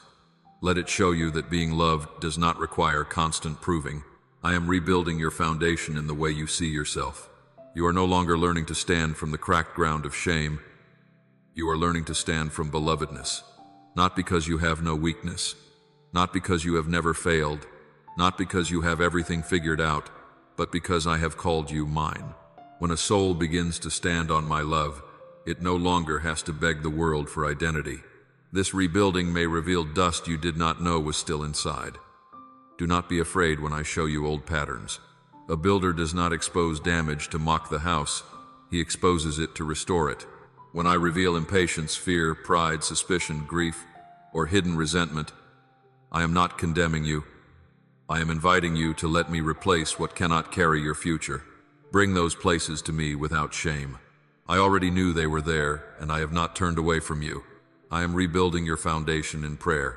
Prayer is no longer only the cry of emergency. It is becoming the place where your soul returns home. You will learn to speak with me when life is heavy and when life is calm. You will learn that my presence is not only for rescue, but for relationship. You will learn that daily nearness strengthens what dramatic moments alone cannot build. I am rebuilding your foundation in rest. You have lived too long as though everything depends on your effort. You have carried worry like a duty and called exhaustion responsibility. But I am teaching you that rest is not neglect. Rest is trust. Rest says, Father, I am not the one holding the whole world together, you are. I am rebuilding your foundation in obedience. Not rushed obedience born from panic, and not delayed obedience hidden behind fear, but steady obedience that listens, waits, and moves when I lead.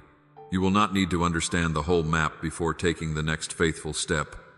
You will learn to follow the light I give for today. My beloved child, I also want you to understand that hidden moments were never wasted. The days no one noticed, the prayers no one heard, the tears no one counted, and the small acts of faith no one praised have all been seen by me. You may have thought those seasons were empty because nothing around you appeared to change. You woke up, carried responsibilities, held yourself together, and wondered whether your life was moving at all. Some days felt like walking through the same hallway again and again. But I was not absent in the hallway. I was working in the repetition. There were nights when you did not have strong words to pray. You only whispered, Father, help me. There were mornings when you sat quietly before the day began because your heart felt too heavy to speak. There were moments when you chose not to answer bitterness with bitterness, even though no one applauded your restraint. I saw those moments. Heaven did not overlook them. The world often honors what is visible: stages, noise, quick movement, public success, and stories that can be measured easily. But I often form my deepest work in places that cannot be displayed. A root receives no applause beneath the soil, yet without it the tree cannot stand. Hidden growth is still growth. Do not call your quiet faith useless. Do not call your unseen obedience small. Do not call your private endurance meaningless. A prayer breathed through tired lips is not wasted. A moment of choosing trust over panic is not invisible to me. A decision to remain faithful when no one understands is not forgotten in my presence. Remember David in the fields before he stood before Goliath. He cared for sheep where few people watched. He faced private battles before the public battlefield ever came. The hidden place was not a delay without purpose. It was preparation. The courage seen later was formed where no crowd had gathered. This is how I have worked in you too. There were private battles that trained your spirit. There were lonely choices that strengthened your obedience. There were small acts of faith that taught your heart to lean on me. You may have wished for the season to move faster, but I was forming something that speed could not produce. Hidden moments also taught you sincerity. When no one is watching, motives become clearer. When applause is absent, love is tested. When results are delayed, faith is refined. I have treasured the prayers you prayed when there was no reward except my presence. I have treasured the way you kept returning to me, even when your feelings did not immediately change. You wondered whether you were falling behind while others seemed to move forward, be celebrated, or step into visible seasons. But I do not build every life on the same schedule. I know what I am forming in you, and I know why certain things had to grow away from noise. Hiddenness can feel painful when the heart wants confirmation. You wanted someone to understand. You wanted someone to say, "I see how hard this has been." You wanted your endurance to be recognized. I know that longing. But I also wanted you to learn the safety of being seen by me before being seen by people. Human recognition can comfort you, but my recognition anchors you. My beloved child, some of the most sacred parts of your journey happened when you thought nothing important was happening. One day you will look back and see differently. You will see that a closed door protected you. You will see that a quiet season strengthened you. You will see that a tearful prayer softened you. You will see that a small act of obedience positioned you. You will see that I was weaving meaning into days that felt ordinary. Hidden does not mean useless. Quiet does not mean empty. Small does not mean insignificant. I am Lord over the unseen as much as I am Lord over the visible.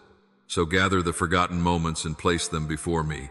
The long nights, the quiet mornings, the private prayers, the tears no one saw, the decisions no one praised, and the strength it took to keep going when you felt unseen. I receive them, I remember them, I have been using them. They became roots, wisdom, tenderness, endurance, and quiet strength.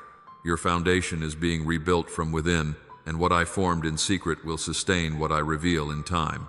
My beloved child, now that I have shown you how I rebuilt strength in hidden places, I want to teach you how to recognize my footsteps in small moments.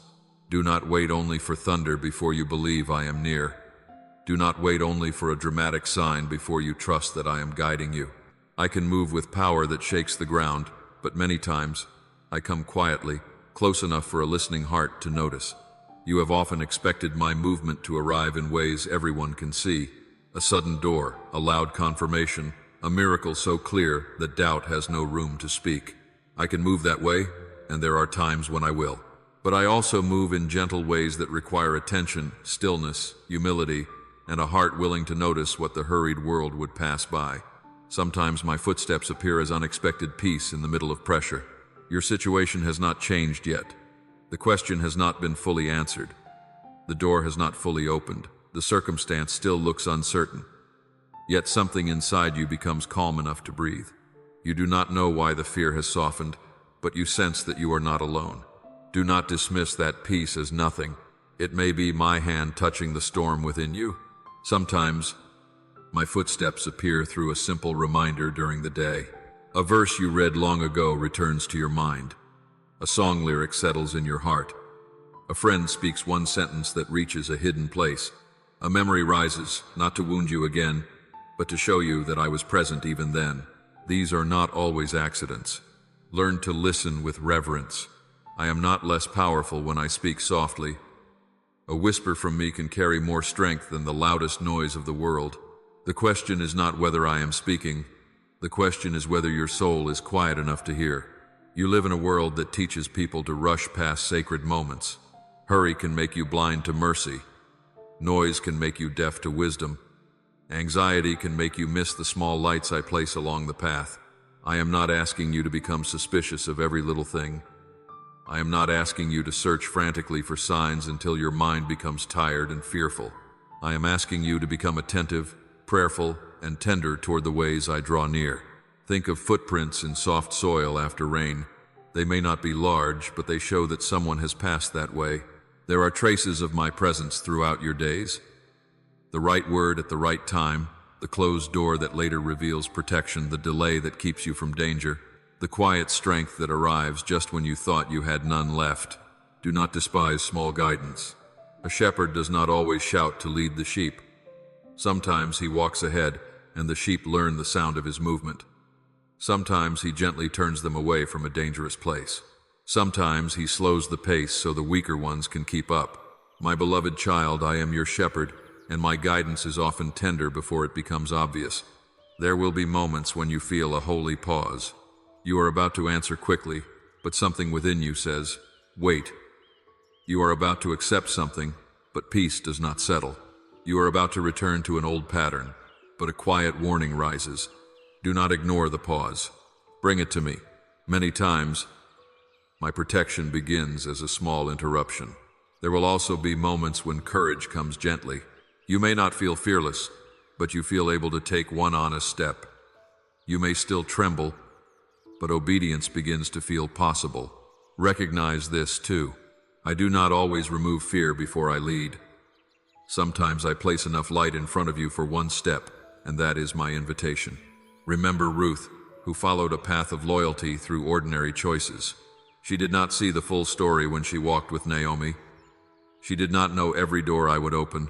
She simply chose faithfulness in the next step before her. My beloved child, many destinies are not entered through one grand moment, but through small acts of obedience that look ordinary while heaven is arranging more than the heart can see. I want you to begin keeping a holy memory. Remember the moments when I helped you breathe. Remember the small provision that came at the right time. Remember the conversation that redirected your heart. Remember the warning that protected you. Remember the peace that came before you understood why. These memories will become stones of remembrance for future storms. When fear returns, you will need those memories. When the road ahead looks dim, you will need to say, "My Father has guided me before." When silence feels long, you will need to remember that I have spoken quietly in past seasons. When confusion tries to cover your mind, you will need to look back and see that my fingerprints were present in places you once called coincidence. Do not turn attentiveness into pressure.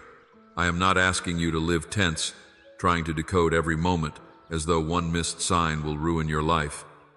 That kind of searching can become fear wearing spiritual language. I am asking you to walk with me naturally like a child walking with a loving father, trusting that if something matters, I know how to make it known in peace. My guidance will not always satisfy your desire for full control. I may give you a lamp for your feet, rather than a map for the entire journey. A lamp shows the next steps, not every mile ahead. This is how trust grows. So slow your heart. Notice the mercy in ordinary days. Notice the strength that comes quietly. Notice the peace that remains beneath uncertainty. Notice the wisdom in a closed door. Notice the grace in a delay. Notice the warmth of my presence when you thought you were alone. These things are not small to me. They are part of how I walk with you. I am training you to notice without striving, to remember without clinging, and to trust without demanding that every mystery become clear before sundown. This is a slower kind of faith, but it becomes strong because it is built through daily attention. My beloved child, once you begin recognizing my quiet guidance, you must also learn to move with me when the whole road is not yet visible. Take one step before you see the entire path. I know your heart often wants certainty before obedience. You want the full map, the final answer, the clear outcome, and the guarantee that nothing will hurt again. But faith does not always begin with full sight. Often, it begins with one quiet step taken while your hands still tremble. It begins when you say, "Father, I do not see everything, but I trust the one who sees everything." I am not asking you to walk blindly. I am asking you to walk with me. There is a difference between careless movement and faithful movement. Careless movement runs ahead without listening. Faithful movement listens, receives enough light for the next step, and obeys before every detail is explained. I am not calling you into confusion, I am calling you into trust. Trust does not demand control of the whole journey before it begins. Think of a traveler walking through a valley at dawn. The sun has not yet filled the sky, but there is enough light to see the next place to put the foot. If the traveler refuses to move until the entire valley is bright, the journey never begins. My beloved child, I often give light like that. Enough for the next step, enough for obedience, enough for today. You may want the distant view, but sometimes I give the faithful step. Abraham left familiar ground without seeing the entire land I would show him. He did not have every explanation, but he had my voice. Peter stepped out of the boat before the sea became calm. He did not understand everything about the miracle, but he heard the call to come. Obedience often begins before comfort arrives. You have waited for fear to disappear before moving. You have told yourself, when I feel stronger, I will obey. When I understand more, I will start.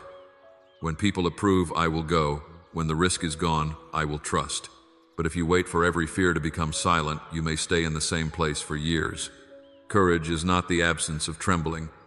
Courage is trust moving while trembling is still present. I know why you hesitate. You have stepped before and been hurt. You have trusted before and been disappointed.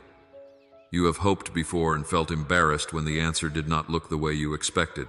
I am gentle with that memory. I do not mock your caution, but I will not let your past become the prison that keeps you from my future. Not every step will feel dramatic. Sometimes the step is making the call you have delayed. Sometimes it is forgiving quietly. Sometimes it is applying for the opportunity. Sometimes it is leaving the pattern that keeps draining you. Sometimes it is praying again. Sometimes it is resting from striving long enough to hear clearly. Sometimes the next step looks ordinary while heaven is using it to open a larger road. Do not despise simple obedience. The enemy often convinces people that if a step is small, it cannot matter. But small steps taken with me can become turning points. A door may open after a simple yes. Peace may return after one honest prayer. A new season may begin with one boundary, one conversation, one surrender, one decision to stop delaying what I have already made clear. You do not need to know how every provision will come before you obey. You do not need to know how every person will respond before you speak truth. You do not need to know how every wound will heal before you bring it into my presence. You do not need to know how the road ends before you take the step I am lighting now. The desire to know everything can sometimes hide fear. It may say, I only want wisdom, while underneath it is asking for control. Wisdom seeks my guidance. Fear demands my blueprint. Wisdom says, Father, lead me. Fear says, Father, explain everything before I move. I will give you wisdom generously, but I will not always give you control. When you take one step with me, the next step often becomes clearer. There are doors that only appear after obedience begins. There are answers that arrive on the road, not before it. There are confirmations that meet you as you move. If you stand forever waiting for the entire road to show itself, you may miss the grace assigned to motion. So take the step that carries peace, even if it does not carry every detail. Take the step that agrees with my voice, even if your emotions are still learning to trust. Take the step that honors what I have already shown you, even if others do not understand the timing. Walk carefully, but do not confuse carefulness with endless delay. Move humbly, but do not confuse humility with hiding. Wait when I tell you to wait, but do not call fear holy when I have already given you enough light to obey. My beloved child, I am already in the place you have not reached. I am already holding what you cannot understand. I am already preparing grace for the next part of the path. Your future is safer in my hands than in your fear. Your obedience can breathe even when certainty is unfinished. Recognize my footsteps in the small moments and take the next step with me. You are not walking alone. I am guiding more often than fear admits, nearer than the noise suggests, and faithful beyond what this present moment can reveal. Now that I have taught you to recognize my footsteps in small moments and to take the next step before the whole road is visible, I want to prepare your heart for what often rises when you begin to move forward. Fear will try to speak. It will not always shout at first. Sometimes it will whisper, question, remind, exaggerate, and pull old memories into the present, as though yesterday has the right to command tomorrow. It will say, you will fail, you will be abandoned. You are not ready, you are too late. Nothing will change. But fear is not honest simply because it sounds familiar. A familiar lie is still a lie. I am teaching you to answer fear with truth, not with panic, not with denial, and not with a forced smile, but with my word settled deeply in your soul. When fear rises, do not let it take the highest seat. Bring my truth higher. Let what I have spoken stand above what you feel. When Jesus stood in the wilderness and temptation came with pressure, suggestion, and twisted words, he answered with what was written. He did not argue from panic. He did not negotiate with darkness. He stood on the word already given. My beloved child, learn that same steadiness. When fear says you are alone, answer that I am with you and will never forsake you. When fear says you are forgotten, answer that I have engraved you upon my heart. When fear says you are too weak, answer that my strength is made perfect where human strength ends. Do not let fear finish the conversation. This does not mean you will never feel afraid. I know your frame. I know the places where fear learned your name. I am not condemning you for feeling it. I am teaching you not to obey it as Lord. Fear may knock, but it does not have to govern. Fear may speak, but it does not have to decide. Your mouth is a gate, and what you keep speaking shapes what your heart expects. If you continually repeat fear, fear will feel larger. If you continually rehearse defeat, defeat will feel close. But when you begin speaking my promises with faith, your soul learns where to stand. Speak gently, but speak faithfully. Say, I am held by the Father, I am being restored. I will not be ruled by fear. God is with me in this step. His grace is enough for today. The storm is real, but my Father is greater than the storm. Sometimes you must speak my word before your emotions agree. Faith often speaks first. Do not wait until you feel brave to declare that I am your strength. Do not wait until the problem disappears to declare that I am your refuge. Do not wait until every voice becomes silent to declare that my voice is true. My word is light. You do not remove darkness by studying every corner of it forever. You bring in light. When fear fills the inner room of your soul, open the window of truth. Let fear hear that it no longer owns the atmosphere of your heart. Speak my word over the step ahead, over the memory behind, over the room where anxiety settles, over your sleep, your decisions, your waiting, your relationships, and your future. And do not only use my word as a weapon in battle. Let it also become food for your soul. Scripture is not only a sword against fear, it is daily bread for the heart that wants to live close to me. You were not created to live on panic, pressure, memories, opinions, and constant noise. Your soul needs nourishment.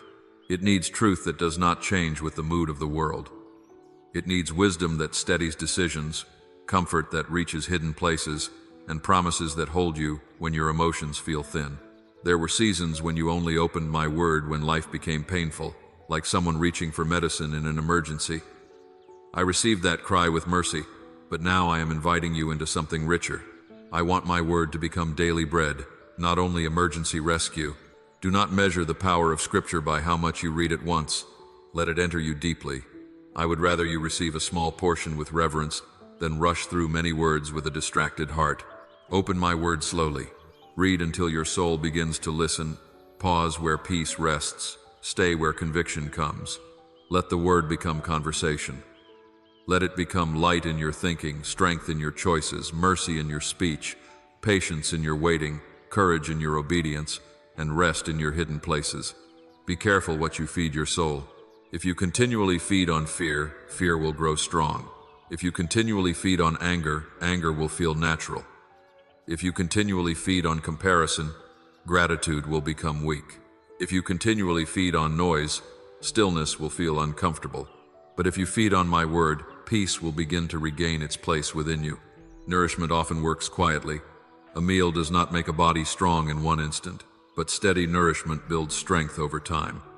In the same way, Scripture received with humility and practiced with obedience will rebuild your inner life. Read not only to collect information, but to be formed. Read not to win arguments, but to become more like my Son. Read not only to search for promises while avoiding correction, but with a surrendered heart that is willing to be comforted and changed. Bring your questions. Bring your weariness. Bring the part of you that still doubts. I am not afraid of your honesty. My word can meet you in truth without requiring you to pretend. My beloved child, as my word feeds you, invite me into every part of your life. Do not keep me only in the quiet hour, the emergency cry, or the place where you feel spiritual enough to speak. I desire all of you. There are rooms in your heart where you have welcomed me gladly, and there are rooms where you have hesitated at the door. You have let me comfort your pain, but perhaps you have not yet let me touch your plans. You have asked me for strength, but perhaps you have not yet invited me into your decisions, your relationships, your habits, your money, your memories, your body, your schedule, your rest, or your fears. I do not enter the hidden rooms of your life to condemn what I find. I enter to heal, restore, reorder, cleanse, and bring light where darkness has quietly gathered. Nothing that touches your heart is too small for my care. A daily task, a private worry, a conversation you keep replaying, a bill on the table, a decision about your schedule, a tired feeling you cannot explain, bring it near to me. And nothing inside you is too messy for me. The old shame, the resentment you do not like admitting, the fear that returns at night, the disappointment you tried to bury, the desire you do not know how to surrender. I already see it, and I still call you beloved. Open the door even if the room is not clean yet. Invite me into your mornings before the noise begins. Invite me into your thoughts when they run ahead. Invite me into your relationships, not only the painful ones, but also the close ones, the uncertain ones, the ones you fear losing, and the ones you do not know how to handle. Invite me into your work and ordinary responsibilities. I am present while you answer messages, prepare meals, drive, create, serve, and do what feels small. Ordinary places become sacred when you welcome me there. Invite me into your weakness. Do not present only the strong version of yourself to me. Bring me the tired version, the confused version, the version that still struggles to trust. A sincere heart gives me room to work. Invite me into your past, where memories still feel tender. I will not reopen wounds to harm you. I will enter them with mercy so their power can break. Invite me into your future. Stop trying to carry every unknown by yourself. Your future is not safer in your anxiety than it is in my care. Place the road ahead in my hands and let me guide, prepare, protect, correct, and provide. As you invite me into every room, I will also ask you to lay down the burdens you were never meant to carry. Some of what rests on your shoulders did not come from my hand. Some of it came from fear, pressure, guilt, false responsibility, and the belief that if you stopped holding everything, everything would fall apart. You were not created to be the savior of everyone. You were not created to fix every person, manage every outcome, control every possibility, and carry every fear before it happens. I am God, and you are my beloved child. There are burdens that belong to obedience, and there are burdens that belong to control. Obedience asks you to follow me faithfully. Control asks you to become me. Obedience brings peace even when the task is hard. Control brings anxiety because it demands power you were never given. Some burdens came from trying to keep people from being disappointed. Some came from old guilt. Some came from the future, from carrying problems that have not arrived, conversations that have not happened, losses that have not come, and fears that exist only in imagination. Come to me, all who are weary and burdened, and I will give you rest. Laying burdens down does not mean you stop caring. It means you stop carrying what only I can hold. You can love your family without controlling every outcome. You can pray for someone without absorbing their choices as your identity. You can serve without losing your soul. You can be responsible without becoming crushed. Open the bag with me and let each stone be named. Name the burden of needing to be perfect. Lay it down. Name the burden of keeping everyone happy. Lay it down. Name the burden of replaying what you cannot change. Lay it down. Name the burden of saving people who refuse. My help. Lay it down. Name the burden of proving your worth. Lay it down. There may be tears as you release these things. That is all right. Some burdens have been with you so long that releasing them feels like losing part of yourself, but you are not losing yourself. You are losing the weight that buried your true self beneath exhaustion, and when the burden is placed in my hands, receive this truth. Rest is not giving up. Rest is not weakness. Rest is not failure. Rest is a holy place where you remember that I am God and you are my child. I do not honor exhaustion simply because it looks busy. I do not call constant striving holiness. Even my son withdrew to quiet places to pray. If Jesus honored communion and rest, do not treat your need for rest as shameful. Rest returns you to me so love can remain healthy.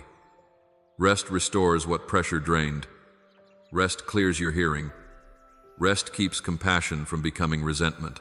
Rest teaches your soul that the world keeps turning because I hold it, not because you never stop. But do not let rest become a hiding place. Healing was never meant to become a permanent waiting room. Peace was given to strengthen you, not to keep you forever at the door. There comes a moment when I call the rested soul to rise. Do not stay at the threshold of destiny. I did not bring you through survival, light, humility, discernment, guarded peace, protected growth, sacred identity, hidden rebuilding, and guided obedience, only so you could remain where fear left you. The threshold can feel safe because it is close to what you know. You can see the new place while keeping one foot near the old. You can pray for open doors and still hesitate when I open one. Do not let familiar fear disguise itself as wisdom. There is a waiting that is holy, and there is a waiting that is fear. Holy waiting listens, prepares, and remains surrendered. Fearful waiting keeps asking for more signs because it is afraid to obey the light already given. I will help you discern the difference. Your destiny is not always a stage, a title, or something loud. Sometimes destiny begins with a hidden yes, a brave conversation, a surrendered habit, a restored relationship, a new discipline, a step into service, or a quiet decision to stop living beneath what I have spoken. Do not make destiny so dramatic that you miss the faithful step in front of you. I am not asking you to run wildly through the door. I am asking you to cross it with me. Move humbly, move prayerfully, move with counsel where counsel is needed. Move with patience where patience is needed. But do not confuse endless hesitation with surrender. Leave behind what cannot come with you, the need to be approved by everyone, the habit of apologizing for growth, the shame that kept you small, the fear that said peace was too good to last, and the old identity that survived but was never meant to lead the new season. Take with you the light I kept alive, the humility I taught you, the discernment I placed within you, the wisdom of the gatekeeper, the truth of my seal, the foundation rebuilt within, the memory that hidden moments were not wasted, and the word that feeds your soul. You are not stepping alone. I go before you. I walk beside you. I guard behind you. I am already in the room you have not entered, already preparing grace for the conversation you have not had, strength for the task you have not begun, and peace for the unknown you have not yet touched. If your heart trembles, let it tremble in my hands. If your steps feel small, let them still be obedient. Destiny is entered by faithful steps, surrendered days, corrected paths, renewed courage, and a heart that keeps saying yes. Do not stay at the threshold, my beloved child. Rise with the rest I have given you. Walk with the truth I have spoken over you. Enter with humility, courage, and trust. I have not brought you this far to leave you unfinished. Let this step become worship, and let your obedience become the doorway where fear finally bows before me.